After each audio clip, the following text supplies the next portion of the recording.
Et pour terminer la 11e journée du championnat de top 14, la section paloise accueille La Rochelle, le 3e contre le 10e. Des Rochelais en jaune, les Palois sont en vert. Le coup d'envoi de la rencontre, donné par Antoine Astoy.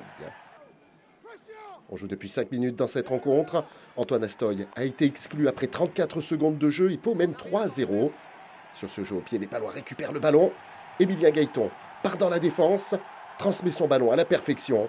Derrière, ça accélère. Et c'est Fabien Broboiry qui inscrit le premier essai du match. 8-0 en faveur de la section. Mais dans la foulée, La Rochelle réagit tout de suite. Bien qu'en infériorité numérique, les avants pilonnent la ligne d'en but. Bergeon, avec son capitaine Aldrit, un temps de jeu supplémentaire, et ça part au large. Yaya West sert Seuteni, qui résiste au dernier défenseur. 8-5, puis 8-7 avec la transformation. Peu avant le quart d'heure de jeu, la section paloise remet en place son jeu au pied.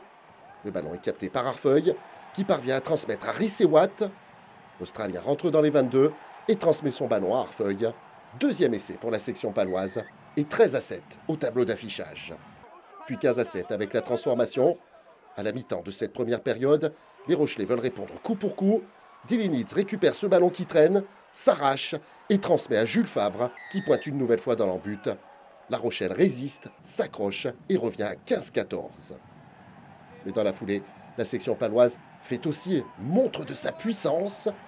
Groupé pénétrant inarrêtable, et c'est Julian Montoya qui vient inscrire le troisième essai palois. 20-14, c'est le score à la pause.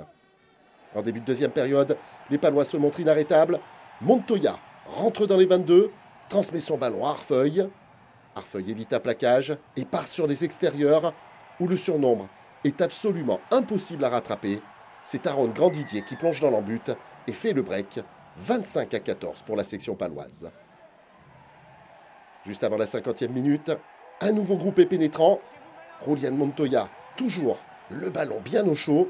Ça n'avance pas vraiment dans un premier temps, mais ensuite la marche avant est trouvée. Les Palois s'arrêtent juste devant la ligne. Monsieur Rosier, l'arbitre, donne un avantage.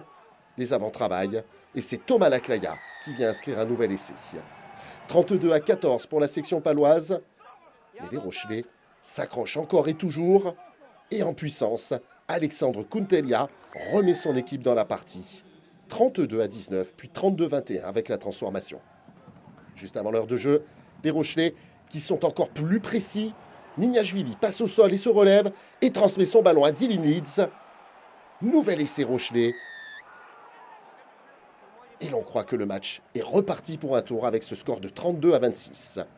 Mais à un quart d'heure de la fin, la section paloise remet ça, toujours en puissance, avec Beka Gorkadze. Un essai qui permet aux Palois de mener 39-26. À 10 minutes de la fin, le break va être fait. Dilinitz pense que ce ballon va sortir, mais finalement Fabien Broboiry le récupère et plonge dans l'embut. 44-26, la section paloise s'est envolée au tableau d'affichage. 20 points d'avance puisque la transformation est réussie. Et à 6 minutes de la fin, Jules Favre va réussir lui aussi un nouvel essai dans ce match hyper spectaculaire. Pau ne mène plus que 46-33. Mais les Palois, à la dernière minute, foncent dans l'embut et Yuri Delhommel vient breaker définitivement. 51-33. La transformation d'Axel Despérès passe pour clore le score définitif. Pau l'emporte 53-33 et reste plus que jamais dans le tout haut du classement de top 14.